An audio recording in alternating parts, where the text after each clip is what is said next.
Hello and welcome to this virtual CFO agenda deep dive into cash management during a crisis. I'm Michael McCaw, editor of Financial Director and moderator of today's discussion.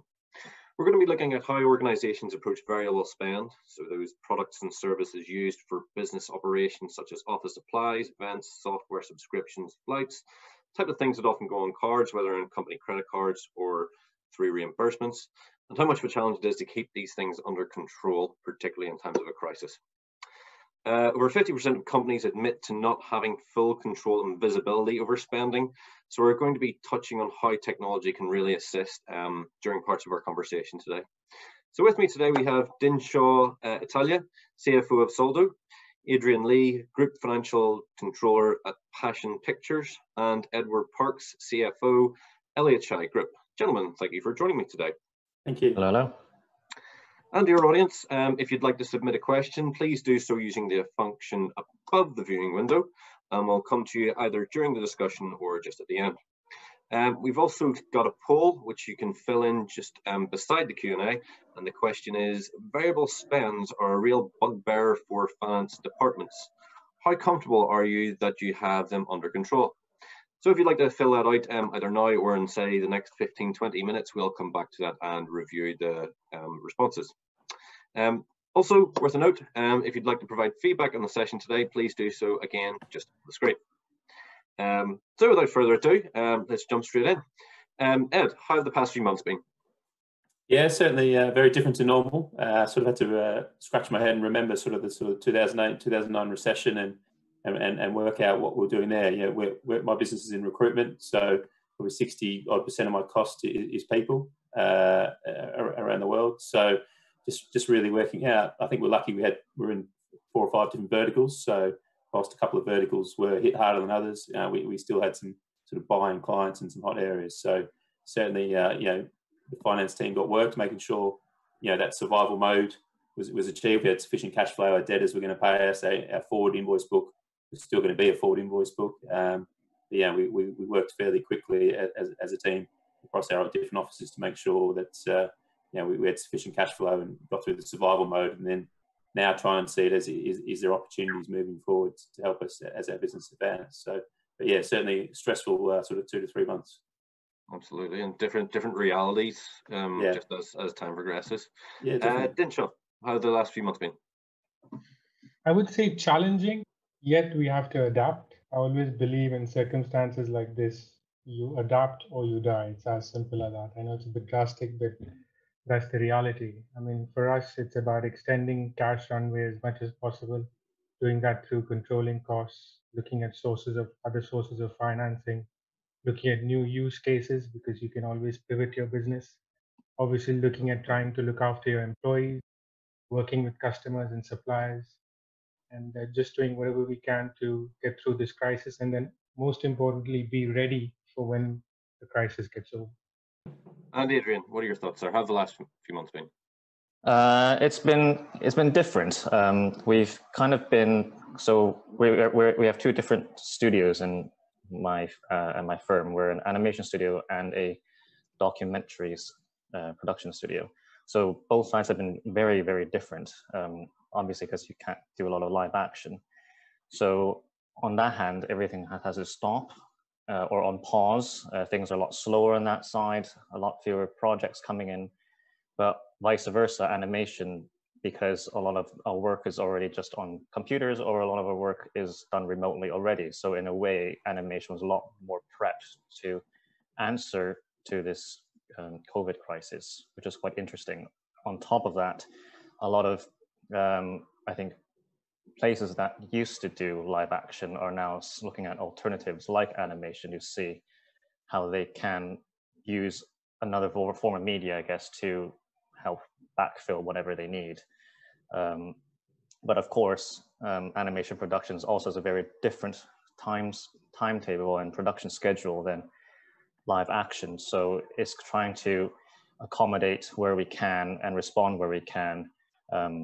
I guess what I'm saying is it's different, but we're not in as bad of a place as both we originally thought and as what most of our colleagues in the industry are experiencing.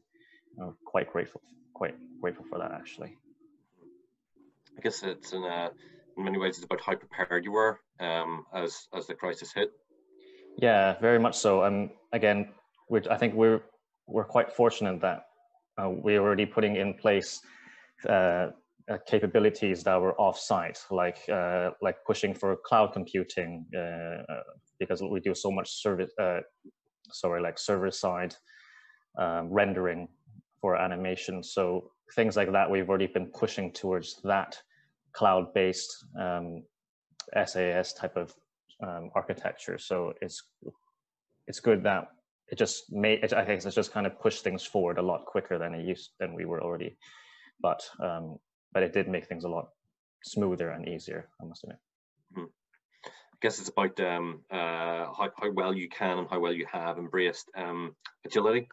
Yeah. Have cash flow priorities really changed, and how will that change as we emerge from current market difficulties, or as conditions indeed weaken? Ed, what are your thoughts there? Yeah, obviously more of a focus. I'd probably go now. Obviously now be more of a weekly review of our cash. Probably looking at sort of 13 weeks in advance. We already had in place sort of like a spend limit for most of our budget holders. So yeah, we knew what sort of cash outflows that they were going to incur. So we were able to control that fairly quickly. And it was really just getting on top, or even more so of our cash collection, getting that in, making sure that our various clients, were they having difficulty, were they extending terms, but do we have sufficient to get us through that sort of 2 to 3 month period? So I think yes, a bit more of a focus, but certainly manageable. Good. And Dynshaw, from what you've seen, your experiences, how have those cash flow priorities really changed? So I think priorities is the right word, Mike, because it's the way I look at it is they always used to say cash is king. I think cash is no longer king. I think it's become God, and I use that term a lot because it becomes so important. And like I said, it's about cash conservatism now in this short-term period or this period of crisis. So we need to become more efficient. We need to reduce costs, try and make use of the government schemes that are available to us. And what gets pushed back is the long-term investment. You're not going to stop long-term investment, but you're just pushing that back to the future. But you can go and you can reduce costs and you can go really drastic, but you have to get the balance right. It's about survival. It's not about killing your business. So the idea is survive through this crisis and make sure that you're strong enough that when you're coming out of the crisis, you're able to then put back those priorities of investing back into long-term growth. Almost about foreseeing those next steps. Ed, you're nodding your head there. Yeah, I think cash is king. I get that, and I think what we had to get around is a lot. With being a global business, each country was offering different things. Whether it was UK with furlough scheme or CBILS loans, and there's different ones in US, different ones in Europe. So we've have been applying for the funding, not necessarily as a survival mechanism, but also potentially as an opportunity. So if we can use our existing cash flow to get through this difficult period, we can start to see green shoots. Can we use some of that cheaper debt funding to help us, as an opportunity in sort of Q4 onwards to expand our business as a result? So again, but being able to prove to the bank that what we're doing with that cash flow is quite important. Interesting. And Adrian, what are your thoughts there? How have your cash flow priorities changed? I think very much in agreement with Dynshaw and Ed. We had a lot of things that were planned for this year, things that we were looking into doing more R&D in, but like now we have had to push back. We're not cancelling it, obviously, because like Dynshaw said, we're in survival mode. We're not getting rid of the company altogether, obviously. So it's just a matter of how do we deal with this short time period. We are looking into obviously every government opportunity in trying to manage our liabilities, including like deferring back payments, etc. And trying to foresee in every way possible, as much as we possibly can, considering it's unprecedented, to focus on what we really need to do in the next few months. Interesting. And again, you're in agreement with Adrian there. Yeah, definitely. I just think yeah, you can frequency, everyone can do that. I think you can, obviously, I think that the key is once things like the VAT deferments and POE deferments, once that runs out, business still needs to move from survival mode, repay that debt and move on. I don't think any business is going to make big cash outlays at the moment, but you still need to have your plans in place so that, that most businesses have aggressive growth plans, as I'm sure people on the call do, as we do. We still want to make sure that we can get ahead of our competition and really proceed. And our business can't do that unless myself as CFO is sitting there going, this is what we have available, this is what we're comfortable in scenario planning with our cash availability. These are the options we have available to us. I guess in some ways, looking at the different variables that organizations have in front of them, or the states of unknown, as I read somebody this morning referring to it, you've got some fairly unknown is when the government will draw back and sort of roll in those the different policies which organizations will have to prepare for. And then there's the very deep unknowns of how the economy is going to shape up or out of things. So bearing that in mind, how does that change your forecasting, Adrian, and the way you kind of look ahead? Well, we've always, one aspect of our company does a lot of advertising.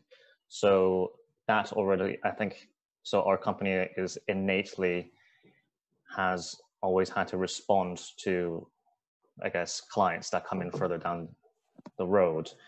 Advertising is not necessarily one that generates a lot of repeat business. They might look for different type of avenues, different agencies, or even within the agencies, they might look for different production studios to provide a type of look or feel. And so we're constantly going for pitches. So how we're trying to deal with that is, I guess, double down more on how we pitch, who we pitch to. Again, a lot of live act people that might usually have gone for live action, we're trying to bank on them to look into doing more animation. So it's trying to draw on those to try to smooth out what could be potential gaps in our revenue this year. Mm-hmm. It's really controlling those unknowns. Dynshaw, what are your thoughts, sir? How have approaches to forecasting changed recently? So one is it becomes more frequent because you have to forecast in shorter cycles because you don't know what's going to happen. We actually moved to zero-based budgeting as soon as the crisis hit. And the reason for that is we wanted the mindset of the organization to change so that they focus on the parameters have changed, the outlook has changed. So based on those parameters changing and outlook changing, can you reforecast your budget just based on that? Of course, in order to do that, you still have to look at your legacy payments to ensure that you don't miss anything. But it's that starting from scratch that's really important. And if you can't also do it in isolation, you've got to get involvement from the people who are responsible for the budgets, because you have to push that responsibility to them to make sure that they are delivering against that budget. And then I think you have to get more granular. So you can't go, normally you'd forecast using a P&L and maybe add in some CapEx expenditure. I think you've got to go much more deeper into your cash flow, because working capital becomes a much bigger and trickier bit to forecast, because your customers who were paying you before may not be paying you now. So how do you sort of take that into account? So working capital piece, forecasting the balance sheet, much more detailed P&L, much more granular forecasting on the revenue side. And then, of course, the trickiest bit, like you said, is when do we forecast we come out of this? And for that, you probably have to have multiple scenarios to actually deal with. Mm-hmm. That's interesting. And Ed, what are your thoughts, sir? How has forecasting really changed? Yeah, we sort of we look quite granular every week at our activity. We can be quite simplistic in some ways in recruitment. We look at our activity, how many new jobs we get on from clients, how many CVs or interviews we're getting from clients. So we had experienced a drop, and we also know our conversion ratio. So we know if we get a certain number of jobs on in a week, we should know that we can convert those in 4 to 5 weeks' time, and therefore what amount of revenue we should generate. So we have seen some improvement, and what we try and do is, in terms of our forecasting, is to try and model it out and go, well, if we flex it forward, if we get a 15% improvement over the next 4 weeks, what does that mean to our revenue streams, and so forth? We can go up and down the range. so that we can try and just see going, right, well, based on those key forecast dates, what is that looking like, and can that give us that next sort of quarter, 13 weeks? Are we in a position to move forward and spend a bit more money, or what have you? Or no, we think there's a concern coming. Let's hold fire on any investment decisions until we've got some more data on board. It's really about being reflective and kind of agile to move as and when. Yeah. Cool. Great. I think maybe now we'll jump to the poll. Maybe we can get those results up on screen just to tear through them. There we are. So, question was: variable spends are a real bugbear for finance departments. How comfortable are you that you have them under control? So, 20% very comfortable, 54% fairly uncomfortable, and a quarter we're completely in the dark, worrying. So what's that? We're looking at about 80% are either fairly uncomfortable or completely in the dark. I want to ask you guys how you would have responded to that. But how do you feel about those results? Anything concerning there, or what are your thoughts, Adrian? I feel like I'm probably in the middle one as well. We're not entirely 100% know what is incoming and what possibly happen, but it's also like what Ed said, you're trying to plan for all the different scenarios that could happen and trying to be as responsive as you can. I mean, we have a few different reflecting a few different scenarios. Basically, if one happens, then we can know how to respond, because we do have obviously lead times that are tied with our production schedules. So we have ways to either flex or build on our contingencies as to what we can possibly do to be as responsive as we can. But I think the reason why we have contingencies is because we don't have as good of real-time cash predictions as what we would like. So it's just doing the best we can, I think. Dynshaw, what are your thoughts on those response rates? Does it surprise you? It doesn't surprise me, because I have seen similar response rates in the research that we've done as a company as well. And of course, Soldo as a product, one of the key things we do is have the tech to ensure that you can have real-time tracking of variable spend. So any spend that you make on your cards, you should be able to instantly be able to see that spend and look at that spend. So obviously we use our own technology in our own company, which is a must, and therefore we have a good handle on that, and we definitely don't get any surprises. We are able to see spend and act on it very quickly. And the surprising piece for me is that actually it doesn't take much to actually address the issue that people are facing. So technology does exist today, and it's quite easy to get on board, to get people to actually track their expenditure and track their variable spend on a real-time basis. Excellent, great stuff. And yeah, actually, it mimics some research we did recently between Soldo and Financial Director not long ago. I was just looking through some of the results this morning.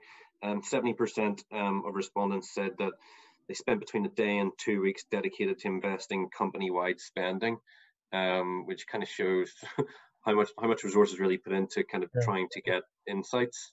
Do you think that still holds true?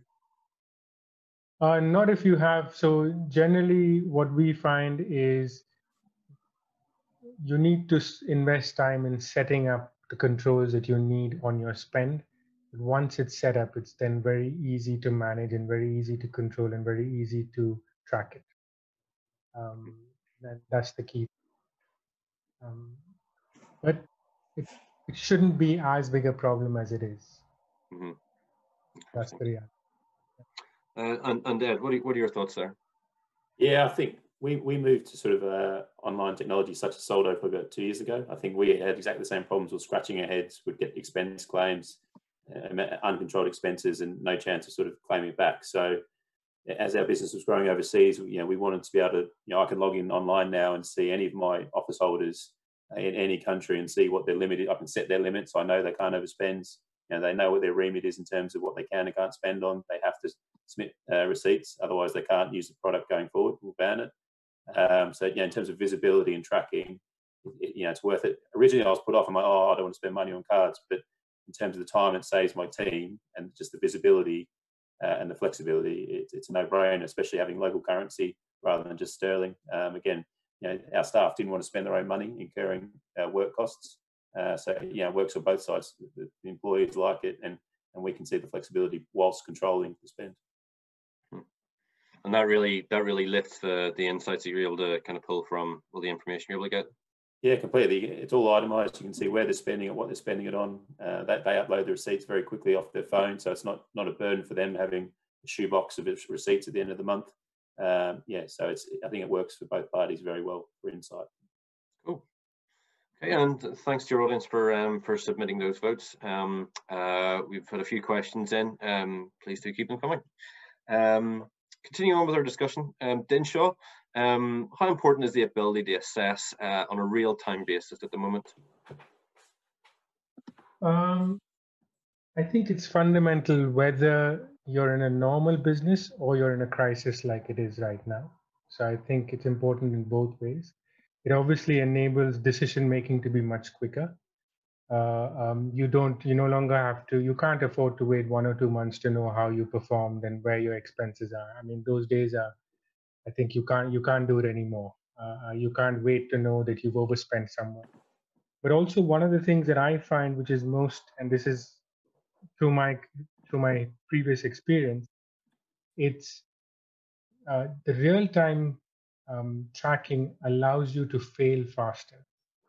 And let me explain that. It means that when you're growing as a business, you're always wanting and needing to experiment and always needing to try out new things.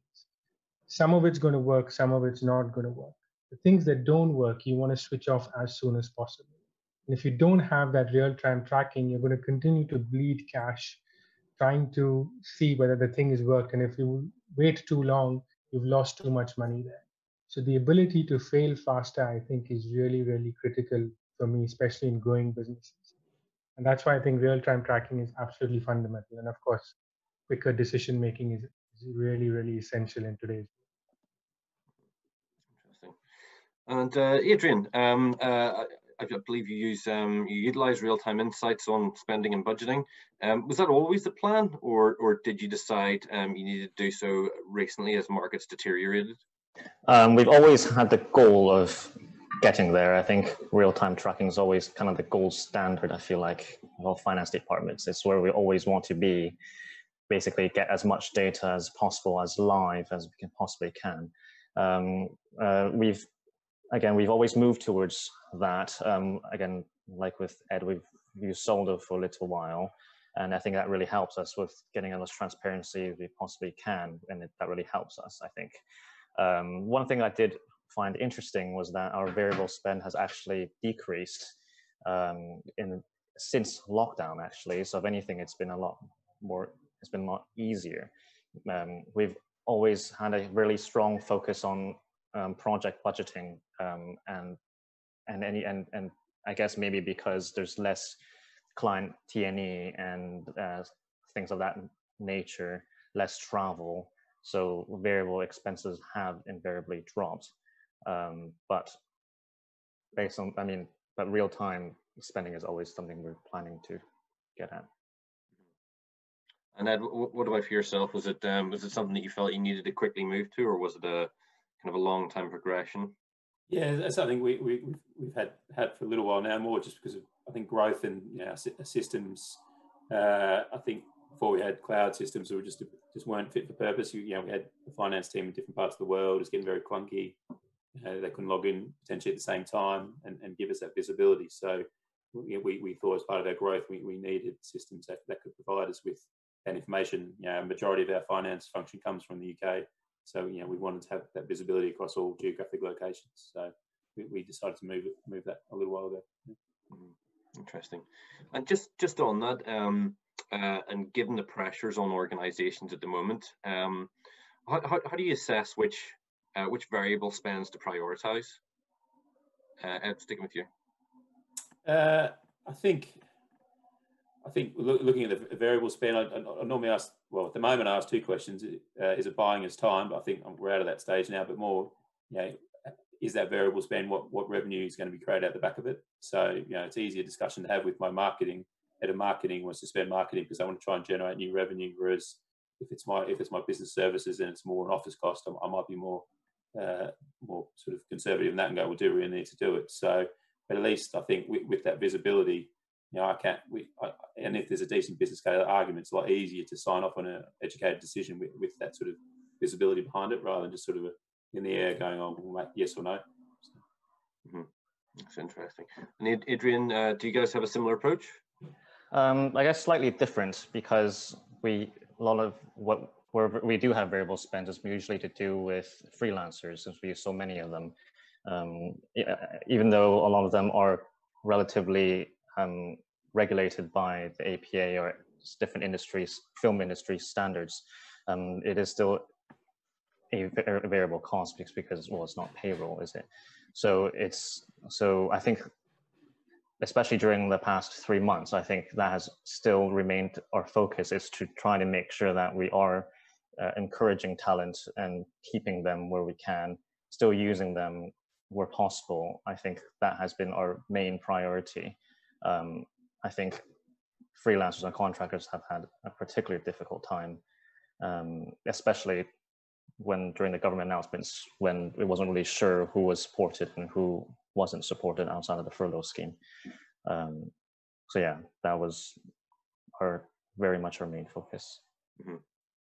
Building that stability again as well. Yes, yeah. And as the government support and everything's it's reshuffled, do you think you'll kind of be reanalyzing things? Possibly. I mean, I think potentially maybe we've been focusing on. No, I'll say a little bit differently. I think it's because of the past few months, then we really do know where to nurture more of. I think even like we now have a department called Greenhouse, where we're basically looking for younger talent and drawing them more into the fold and trying to encourage them, giving them more avenues to be creative obviously under the Passion umbrella, and finding different ways to, I guess, make their work more commercial. It's interesting to think of the number of organizations we've heard of trying to be innovative and looking to their different resource bases, or it can even be restaurants deciding to give takeaways or cook at home yourself. I guess that's Adrian. That's kind of just another example of how organizations are pivoting to change the way they do things, short and medium term. Yeah, exactly what you're right. So trying to, it's not taking advantage, I suppose. It's more of trying to see how we can react well to pressures that are already in the industry, and how to make the best out of a difficult situation. Absolutely. And Dynshaw, just thinking about from the tech side of things, how can advances in tech really help with that prioritization process and those variable spends? Sure. So I'll give you a few examples. So if you start with, let's take pain points. So one of the big pain points you face is that spend is controlled with 1 or 2 people, and it's very difficult to delegate payment. So with our technology, for example, you can create multiple wallets, you can create multiple currencies, different departments, you can delegate the payment process by creating permissions and roles. So that's one area tech can help. The second is trying to control spend at source. Again, with technology, you can set it up such that you have a physical card that's linked to a department or a cost center, or even a single supplier, and then the ability to control spend at source by setting up parameters so that you can set daily, monthly, or weekly budget, by restricting people to spend in a particular geography, by restricting a maximum per transaction, by restricting per expense category of spend, and by restricting people to spend online. So here's another example of how tech can really help. So it totally eliminates the risk of overspending, because you just can't spend above the budget that you've set. The third point, which you touched on, was the manual reconciliation of expenses at month end, chasing people for receipts, manually inputting information into your accounting systems. Again, with our tech, this is all fully automated. including integrating directly with your accounting package, so that automatically gets done. And then finally, the one that we've been talking a lot about is how are you able to track in real time? And because we own our entire tech stack, we're able to provide real-time analysis of spend with relevant analytics at the time that you spend. And you know how much has been spent, and you can look at this granularly by department, by individual, by company. So you don't have to wait a month to know what has happened with your spend, and you avoid again overspend in that basis. So tech is fundamentally, I mean, it just makes life so much easier and so easy to implement. Excellent, perfect. And looking at sort of, well, a large proportion of firms admit to not having any visibility on spending at all. Does that really increase counterparty risk? Is that much of an issue that you're coming up against, Dynshaw? I'm not sure actually, because counterparty risk is the risk that somebody won't pay you at the end of it. So it's a difficult one. I wouldn't be able to, I don't have a clear answer to that actually. Okay, Ed, any thoughts on that? Is that a concern for you guys? Or the rise in counterparty risk? No, we haven't experienced any counterparty risk on our side, so not a huge concern from our end. No. Good. I think for us,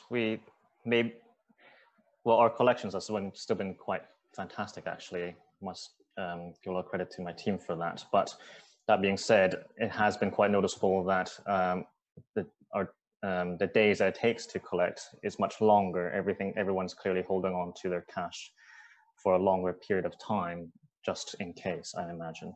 But actually, apart from that, we're actually still doing quite well with our collection, so it hasn't really increased much.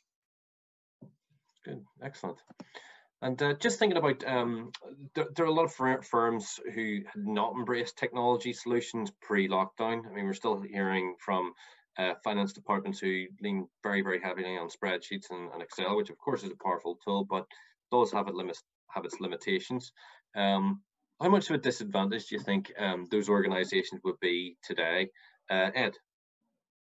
Yeah, I think there's the human error issue as well with big complicated spreadsheets as well. If you're having to update them more frequently in such economic scenarios we're in now, I think they can take quite a long time to update and also question the accuracy of it. So I think if you don't have that technology available, it is going to put pressure on your business about how accurate it is, and also just your finance team. They're not going to enjoy updating historic sort of manual processes. It's not really value add to their job process. They're not enjoying it. Especially when they know there's other products out there. So I think it's hugely important to make that. I know it's a big step, sort of changing your process. A lot of finance people don't like change, but I think it's hugely important that CFOs and finance leaders embrace and get on top of their finance technology. Mm-hmm. It almost feels like over the last few years we've seen the innovation curve. I often picture it as some sort of roller coaster, but it's been speeding up, and like the innovation in fintech across fintech has been insane. And if you haven't gone on to that ladder at some point, then you're gonna seriously struggle. Do you think that's fair? Yeah, no, I think very fair. I think and the amount of time it can actually save, I think it's hugely important. I think it can take a lot of those laborious manual tasks away from your staff and just automate it, and it just saves time so they can do far more interesting tasks in their job and get them more engaged. Mm-hmm. Excellent. Adrian, what are your thoughts there? Yeah, in the beginning we were in very much just everything on hold, but now that I think you can start breathing again, it's just trying to see where else can we move forward with more different ways that we can implement technology to help our staff, like Ed said, trying to automate more areas, especially the more data entry areas or different areas that are more prone to human error.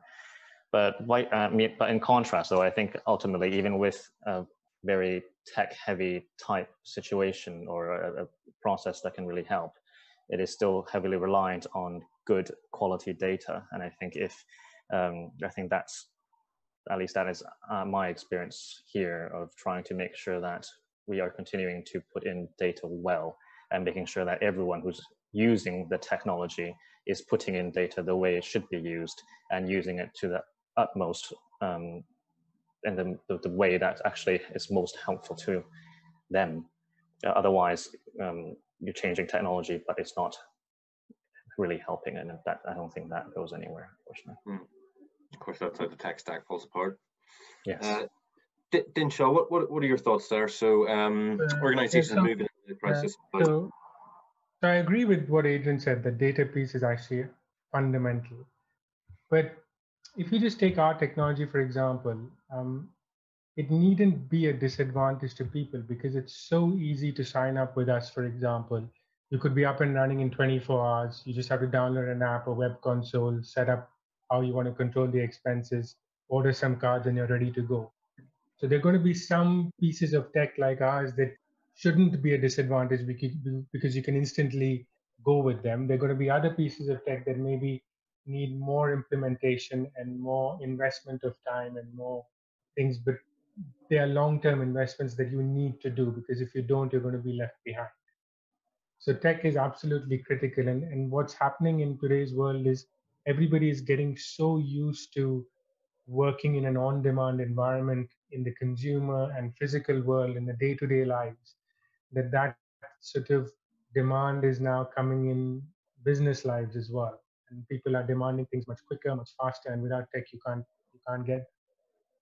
While 2-3 years ago, or maybe even 5 years ago, the ability to produce management accounts every month at the end of the month or the end of the at the end of the next month was fine. Now they want it within the first few days of the month. Nobody's accepting that you wait for 30 days for month-end account. Just giving an arbitrary example, but that demand for real-time information is there now, and we have to fulfill it in some way or the other, or you just get left behind. Your decisions then become meaningless if you can't make it in real time. Interesting. And just thinking about one thing I'm always interested to know from the tech perspective, Dynshaw, I'm thinking about that innovation curve, and it keeps on rumbling on. I Soldo have a very unique offering, but how do you stay ahead in that curve? How do you keep it going? How do you keep the organization moving to make sure that you're right ahead of the competition? So one is you got to keep track of what the competition is doing, but more importantly, you got to keep pivoting your business and keep moving forward.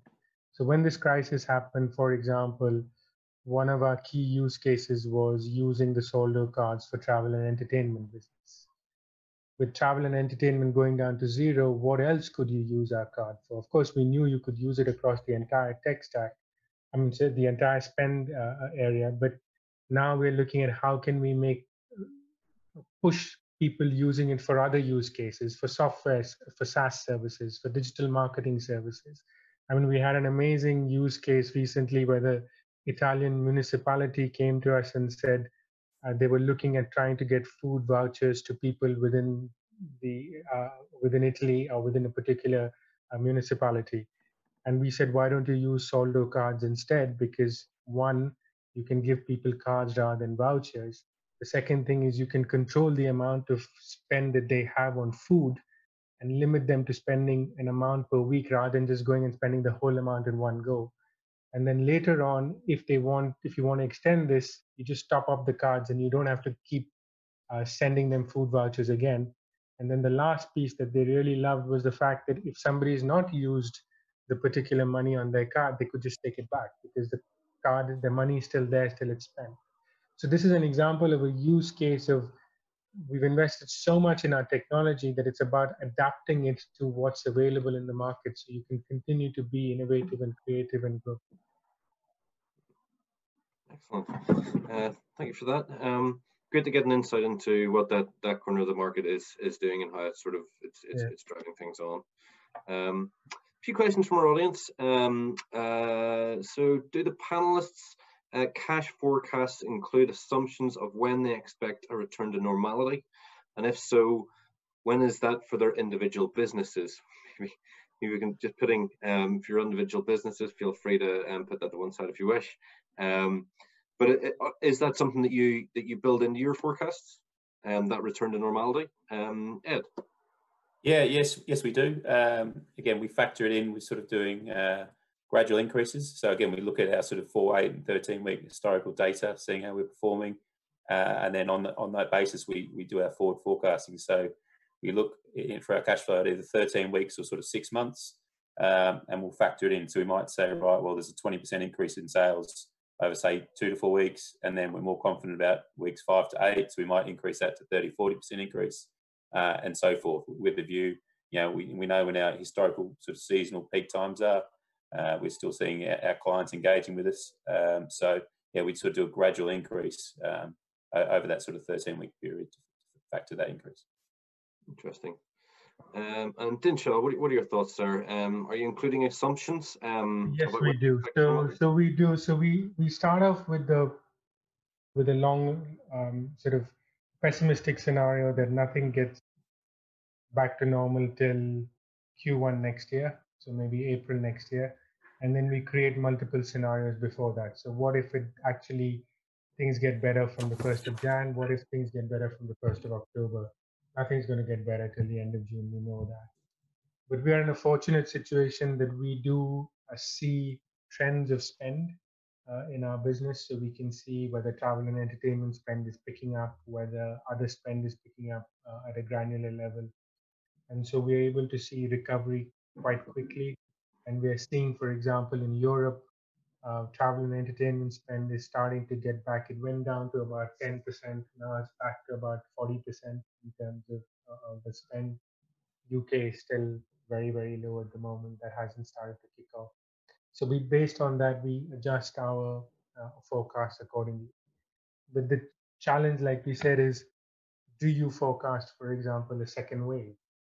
That's may happen or may not happen. I mean, history has shown us with SARS that a second wave could happen. You have to have a scenario for it, so you know that if it does happen, what is it going to be in terms of impact to your business, and can you survive through that, or do you have the buffers to survive through that? So we look at those sort of scenarios as well. Maybe not focusing too much on it, but at least back of mind is there. If it does happen, we know what to do and how to react to. But yes, you have to forecast that into your plan. Otherwise, how would you know how much cash you require or what you would need to do as a business? And Adrian, what are your thoughts there? Yeah, same as Dynshaw, we definitely had to forecast different scenarios. We forecasted for if we're going to have a U-shaped economy or if we're going to be a W. We even looked at whether or not the second dip in the W is going to be a much longer, deeper dive than otherwise. But it's not just that; it's also trying to time that with. Again, like I said earlier, we have a sales team that we also rely heavily on. So looking at to see what is potentially coming in and their discussions with different advertising agencies and what they're planning, and trying to tie that to what we think would possibly happen. I don't think we're as timely as Ed can be at LHI, but it's definitely trying to be as trying to see what the market is reacting, so that we can react accordingly. But it's difficult. Absolutely. And Ed, what are your thoughts there? Yeah, I think I suppose it sounds like we do have a bit more flexibility, which we can move quickly. I think there will be pressure on our business, on a lot of businesses, when things like the furlough money ends, and does that create a wave of redundancies, and then consumer confidence, market confidence drops again. So we're definitely wary of that. I think, and hence we are making conservative decisions whilst we have some confidence. We're certainly not making big cash outlays. We know that until this side of Christmas, there's going to be a lot of market uncertainty. So we just are sort of treading carefully, but just again trying to get as much data in as possible to support our decisions. Knowledge is power. Yeah. Also, so we spoke earlier about deferring investments. So great question here. Do we plan or anticipate a sharp catch-up period?